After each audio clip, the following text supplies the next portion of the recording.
Good early afternoon. Keep my fingers away from that side of the phone. I gotta keep reminding myself because I have a habit doing some. Where is the damn camera? I can't even now. Ah, but anyways, just trying to memorize or put into the back of my automatic response so that I don't do certain little things that when I'm maybe a glare from the sun or something, I can't tell that my thumb's in the way, or a slight tilt will make it go upside down. I learned that one the other day. But you can't really tell until later if you're not able to see on the screen. So anyways, those are just little things that I've been working on in my brutally honest, transparent perspective and presentation of what happens, what I see, how I see it as it happens to me, and trying not to hide anything or manicure things in any way. It's an interesting challenge because I think everyone has a tendency to want to make things look a little better than they are in many cases. So, I finished doing the dog's cooling caves yesterday, more or less, except for a few cosmetic things. And I walked the dogs twice this morning, actually. I went to see my electrician, got a few little details for the hydro, and because I'm having a little bit of a complication there, evidently there's some little thing that's supposed to be signed that hasn't been signed, and I'm trying to get to it, but the number I was given yesterday, I called it 20 times and there was no answer machine, no answer anything. Anyways, minor little complication. Hydro 1 has been great otherwise.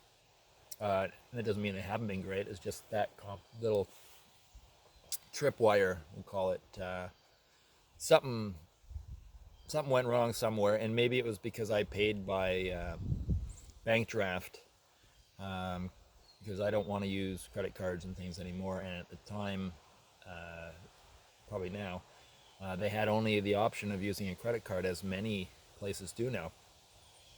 And they jumped over hurdles to make it possible for me to do my payment for the hookup.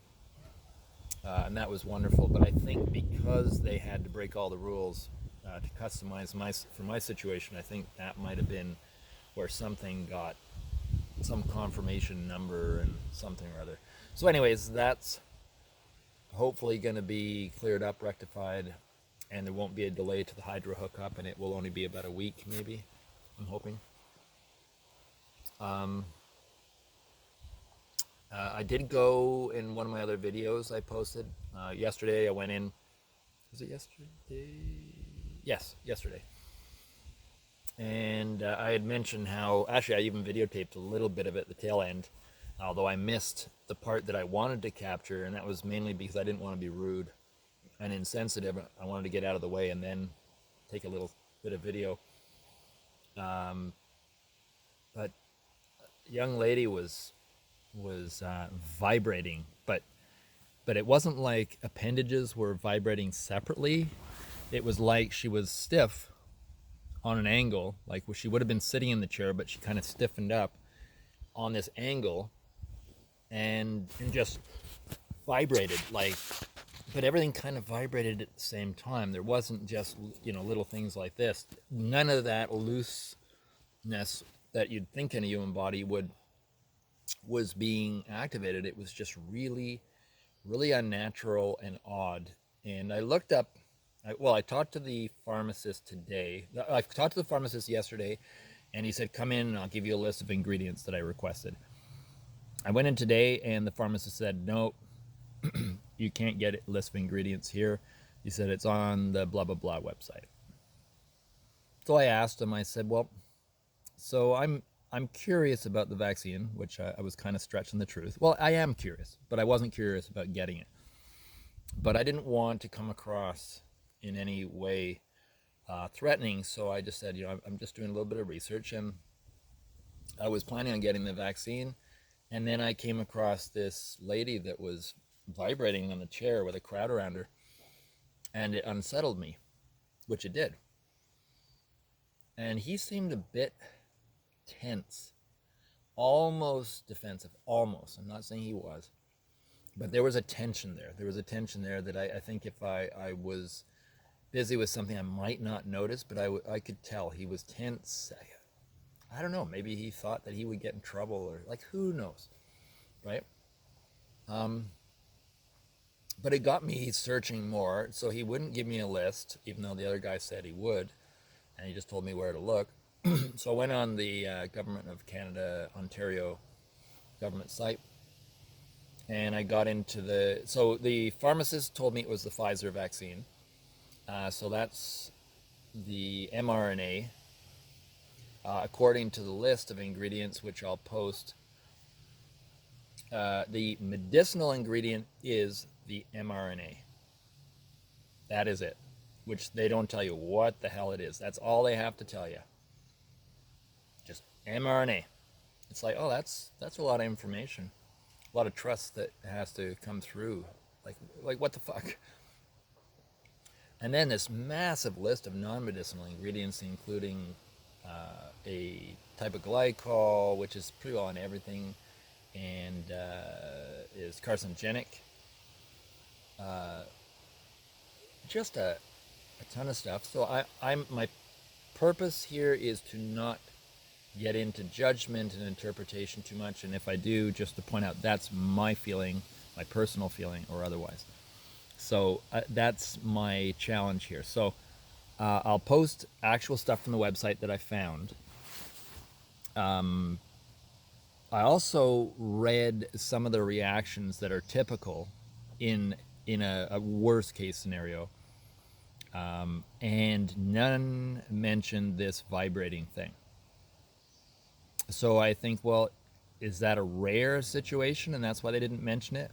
I don't know. It's a million possible reasons. I'm not even going to go into it because that's considered a conspiracy theory, I think. So I'm trying to stay away from that.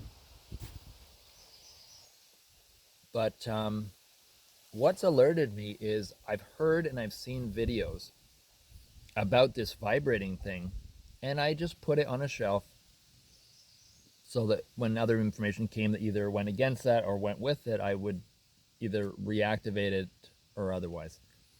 Well, this was exactly what I've seen on some videos that I thought maybe was fake or was from something else. And everyone's been cutting them down as well.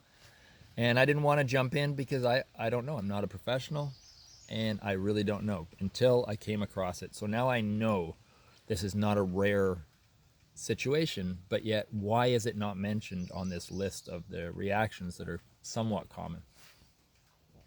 In the on the website as well, according to the website, there are about 1,000 really serious reactions. Now, I should clarify, which they haven't, and this is obvious based on that it is short term. It's been a short while since they've been administering this, so these are short.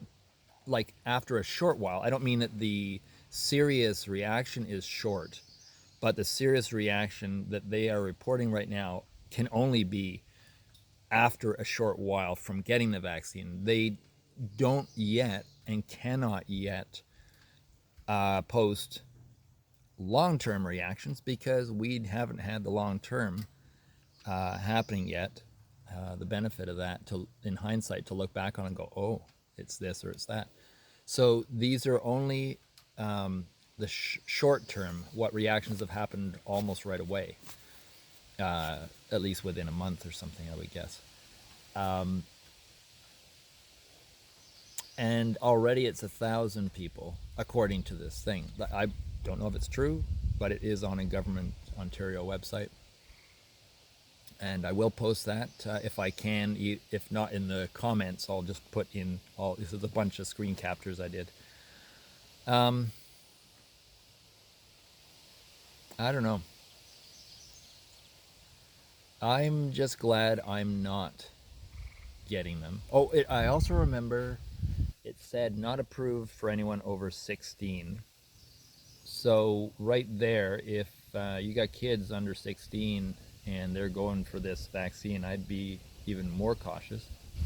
And good reason to ask a lot of questions, because it's not approved for over 16. That doesn't mean I am happy with it given to anyone, but it's not approved to people over 16. Um, and I know medical professionals bend and break the rules all the time individually, and that doesn't reflect on the whole.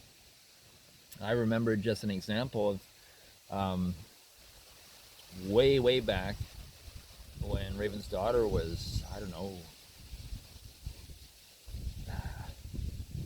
under 16 anyways, which I think was the age uh, for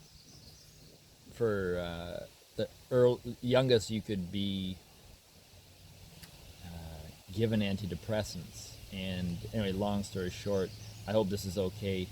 We mentioned this, it's just a little snippet of the past, but a doctor had given her samples to try without her mom knowing or me knowing.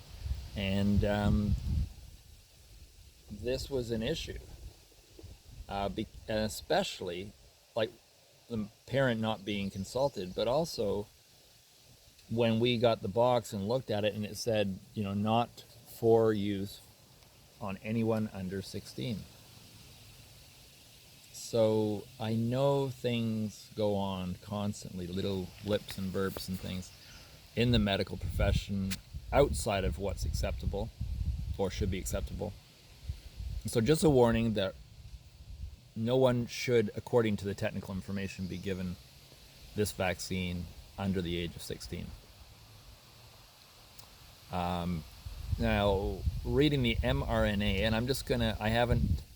I've done a bit of research into it, and I've watched a lot of videos from experts that have a controversial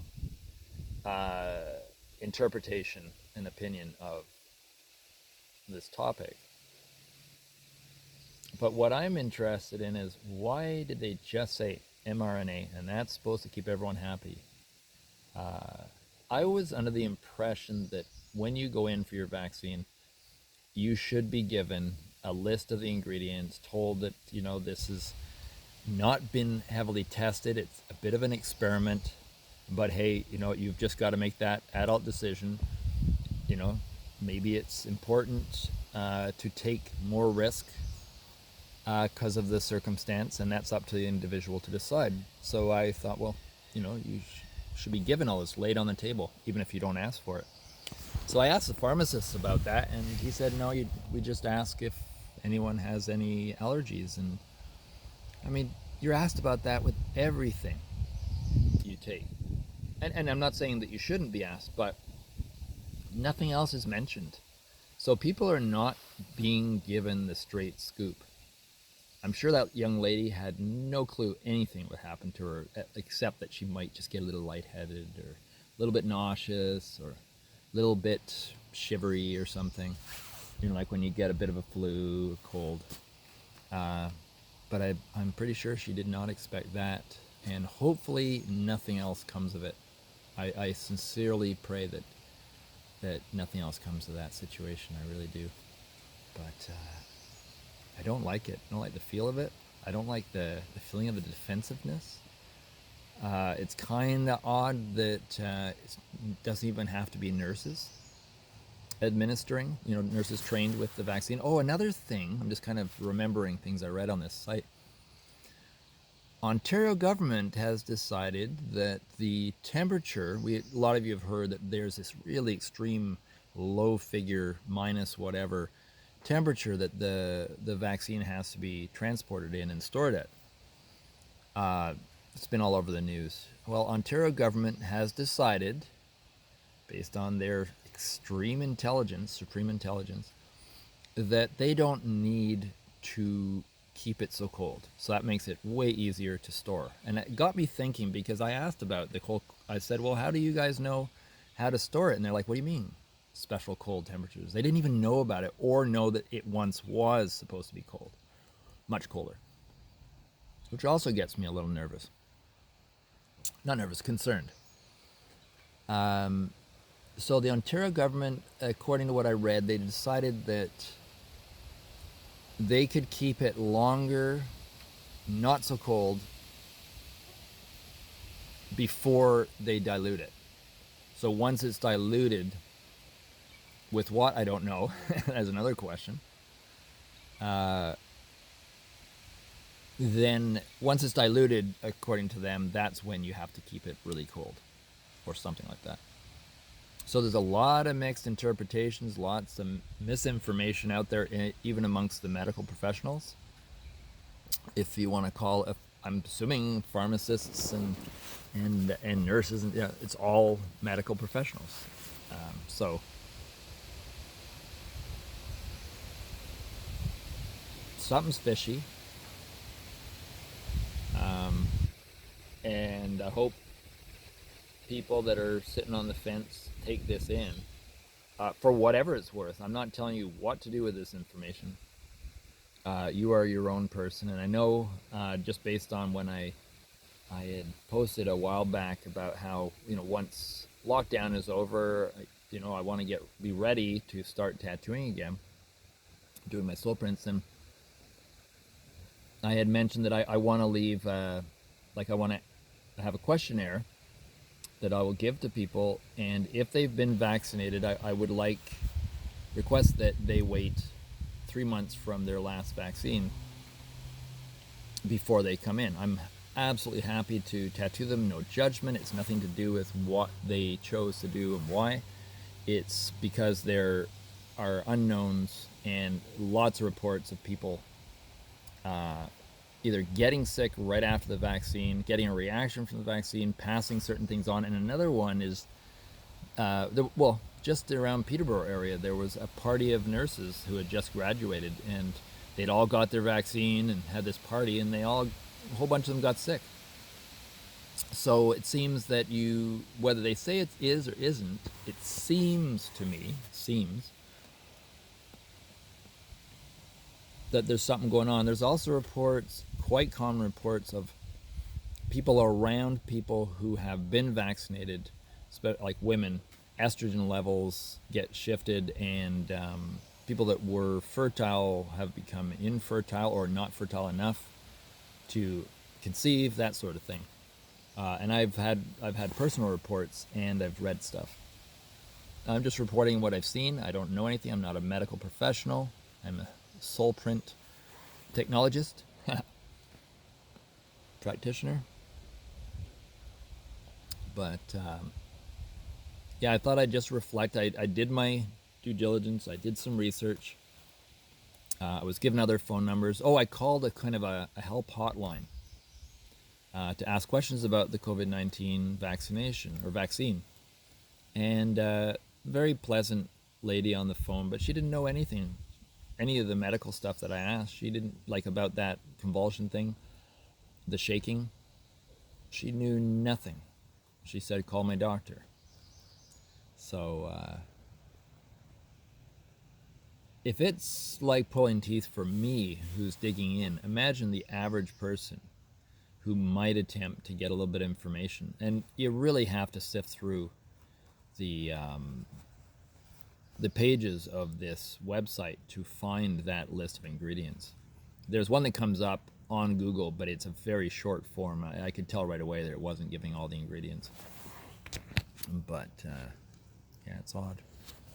It is an odd world we're in, and therefore I guess things should be odd in an odd world. But anyways, I think that's enough of that topic. I've got to motivate myself. I'm feeling a bit tired, mildly lethargic, but not too much. I think I just overworked and overstressed for a lot of days, and also just spending 24 hours a day being bitten, and that sound, I go to bed and there is a sound of mosquitoes that doesn't stop all night in the background, just as oh. And as I speak, I'm just wiping a mosquito off my wrist. So I guess it just kind of finally got to me a little bit, and I'm feeling a little bit wiped out. Not extremely, but just don't have quite the motivation, the gung-ho. But once I get myself going, it's going to be good. So did my stuff with my electrician, got all that stuff in order. Hopefully the hydro thing won't be delayed. I've had some wonderful, wonderful, I don't know what to call this without giving too much information away, but some wonderful people, wonderful friends from other countries reaching out and offering their help and services, expertise, perspectives, and so on, to, if anything can help make things a little bit smoother for this initial. It's always that getting, if you have a car started, it's stuck in the snow. It's the getting it started, and as soon as it's pushed enough, the car's going and it's fine, and everyone's like clapping and going yay. And I feel like it's kind of like that. It's like just this initial period is stressful for me.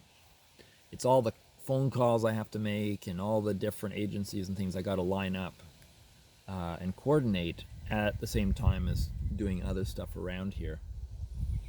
And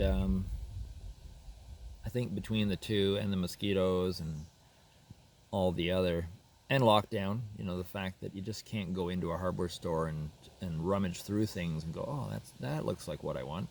Instead, I have to predetermine what exactly it is and then deal with whatever that is if it isn't that great. Like I ended up with this lantern, battery operated lantern, because I couldn't rummage around and flick things on and off and stuff, which I would have done for half an hour before I chose a flashlight. And I swear it's the shittiest fucking flashlight in the world, and it ran out of 4 D-cell batteries in no time, and it hardly made any light anyways. I eventually went and got one of these unleaded gasoline Coleman lanterns that you pump up the pressure and stuff. The downfall is you can't have them indoors. I have it in the barn, and I have to be around it and watch really carefully because they are explosive and flammable, and they do give off a little bit of heat, and they there's a carbon monoxide or carbon dioxide. But anyways, it gives off a something that you wouldn't want to be breathing in. So my barn is very ventilated, so I'm okay. But if it wasn't ventilated, it would be an absolute no. But even then, the amount of light this gives off, you could have 1 or 2 of them outdoors on a pitch black night, not in the city, like where there's no lights, there's no moon, and it is phenomenal. It's probably like having a couple of 100-watt light bulbs or something. Like I was saying to my wife Raven, I said, if you had a badminton court set up and it was midnight, super dark, I think if you had one on each side of the net, like not on each side, but one at each end of the net, and you don't need to go super far back, I think it would be, that's how much the brightness would light things up. So I'm really happy with my Coleman lantern. I'm really happy with my Easy Presso, or IZ, like IZ PRESSO, hand bird grinder. Oh, it is just the most awesome thing. I've never need an electric one. Well, I've never had a bird grinder before, but they are what they say they are, and at least with this thing, I don't have to worry about little computerized chips breaking and stuff, which everyone tells me about, with their Brevels and things. They work great for a while. Plus, you got to put a whole bunch of coffee in. Whereas this, I can just do my 1 cup's worth and then clean it, dust it out and have it ready for the next one. What else do I love? My AeroPress. I love this bug shirt, which I don't have the hood on right now because the bugs are kind of acceptable. So I love my bug shirt.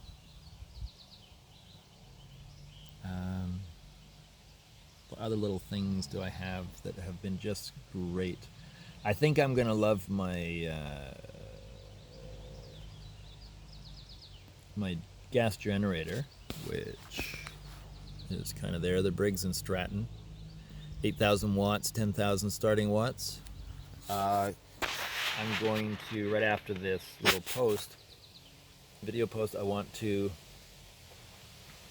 plug in my extension cord to the freezer, and all my charging devices, have them all plugged in as well, and then maybe run it for about an hour.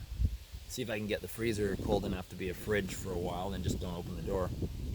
And maybe do that once a day or something, and it might replace the need for transferring ice cubes back and forth and stuff. So I'm feeling like maybe it's the heat now. The freezer, fridge, with the little ice packs in them, just it's not hacking it anymore, and my milk, cream, and stuff are going sour way too quickly. So it's just each day learn a new thing, and then hopefully I upgrade a little bit more, a little bit more.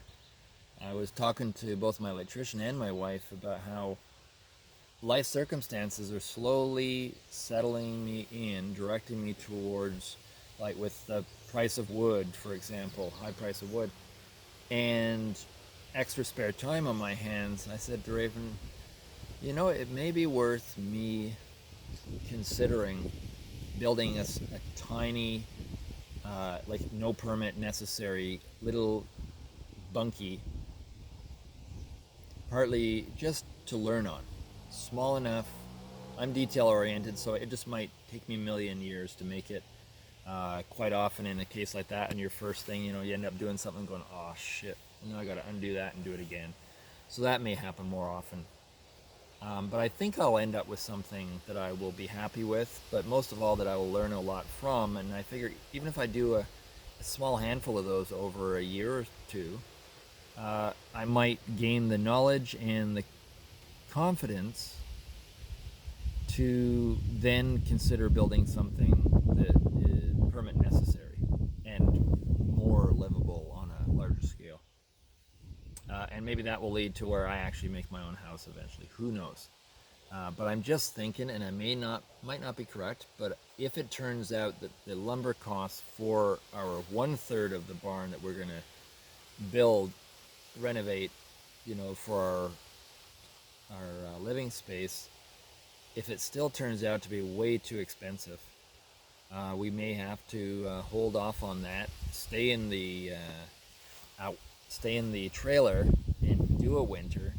And in that case, if we know that's what's going to happen, maybe I learn some building skills by building a little sort of shelter protection roof-like structure over it, so that I don't have the snow load and stuff to deal with as much. And it'll be a little bit more insulation in a sense. It's stopping wind. It will reflect in some way on comfort and warmth. I'm thinking of putting like professionally installed small wood stove in, which most people don't think that can be done or has been done, but I have researched it and people do it, and it can be done safely. And I think that with the wood stove and our wood and such a small space, it won't matter as much about insulation value, because you can imagine the walls are only this thick compared to on a house. But yeah, as I let go of my fears, I'm starting to relax into things, familiarize myself with areas where I'll learn that the limitations that I thought were there were only my imagination.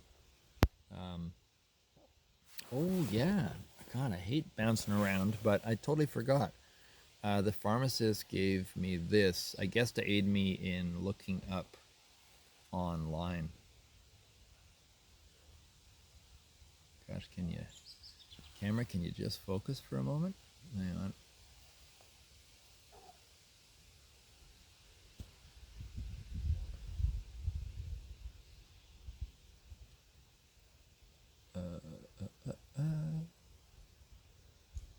So that, supposedly, according to the website I was on from Health Canada, is 6 doses.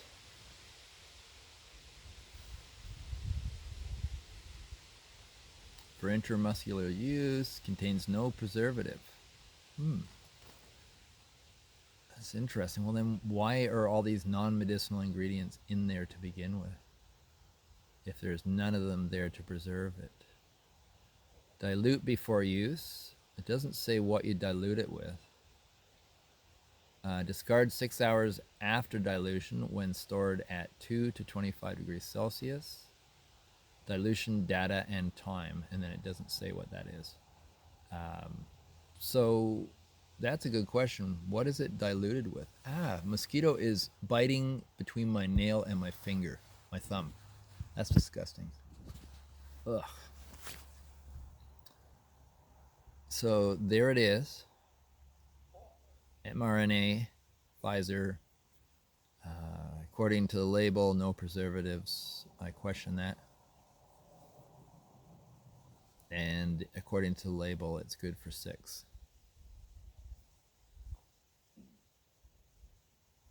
Hey, there's a little bit of liquid in there. If it was under 12 hours, maybe I could just vaccinate a frog or something. But anyways, that was that. I didn't go looking for it. It came to me. And that's why I reported what I saw. I'm just reporting what comes to me each day, each moment that's worth reporting, and trying to be just as straightforward and transparent as I can be. So hopefully that's working. At the moment, probably just all my mistakes are the transparency, but they do show something. They show that I haven't got that knowledge yet, say with the camera work, but I've chosen to, rather than obsess over that and not get anything done or get one video that's sort of edited, to just produce, get the information out there, and learn as I go. So that's directly against my natural tendency because I am such a perfectionist and detail oriented. So it's good training, I think, for me. What else do I have to tell you?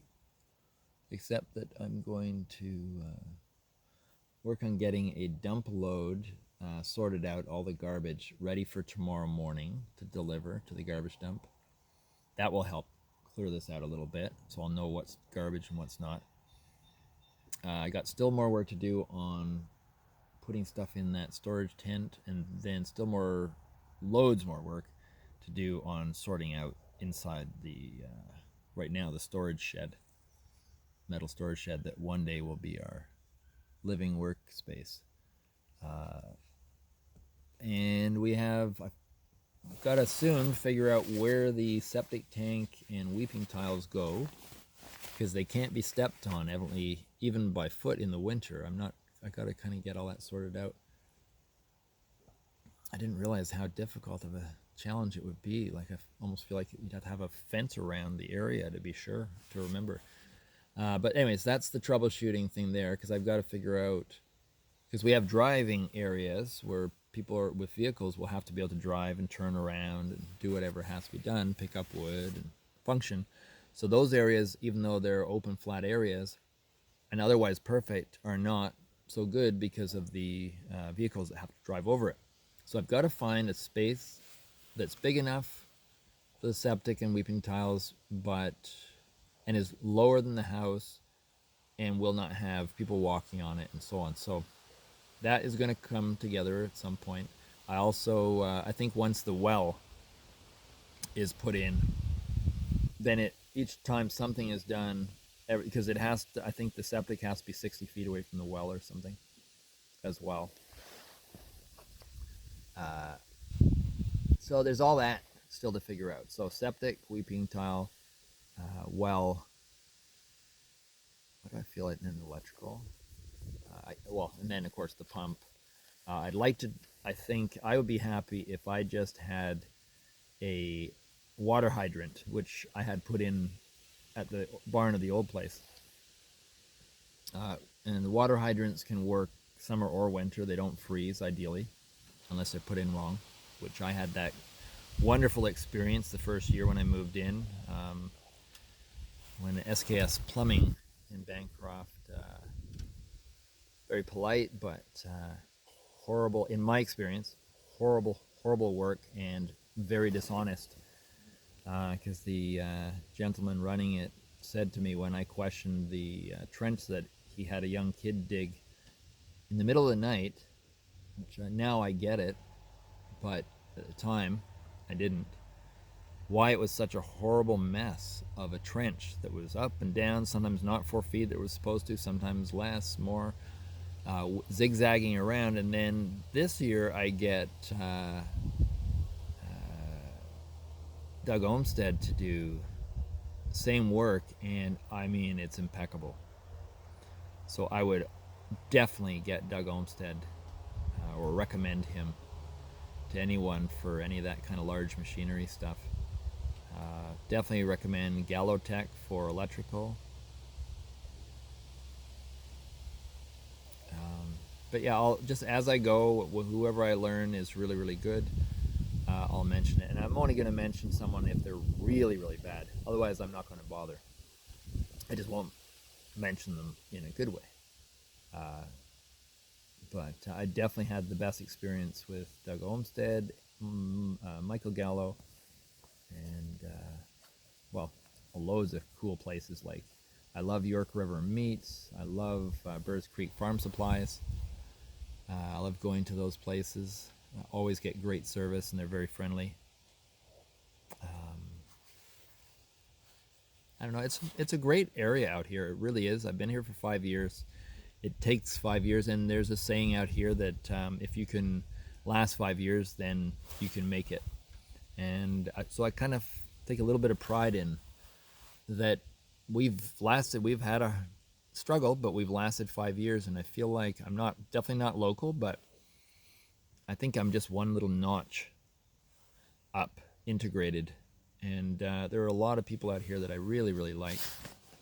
Good, solid people. As I say, as solid as the rock that the area is built on.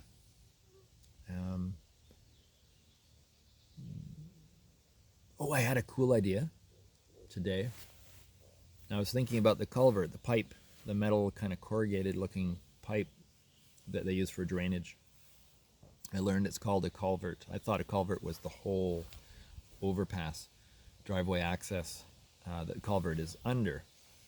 But evidently the culvert is the metal pipe, or it could be plastic. And I thought, well, it's a 3 foot, 36-inch high pipe. And I thought I was able to crawl through it, and I thought my dogs would have no problem crawling through that without bumping their back on it or anything. And I thought down the road where I was planning, I thought it would be so cool if we had another little fenced in area on the other side of our trail. But then we'd have to have a way to have gates or fences or something so that the dogs could go from one fenced in area across the trail to the other, and then that had all kinds of responsibilities and things to do. And I thought it's not that big of a deal to hire someone like Dougie to dig the trench across the trail from one fenced area to the other, put the pipe, the culvert in 3 feet high, bury it, and then you've got a passageway, an underground passageway for the dogs to go from one fenced in area to another. And it opens up a whole bunch of possibilities. Now, that would mean, like, I paid $3,000 for 2 pieces of culvert that had to be fastened. And that was $3,000. So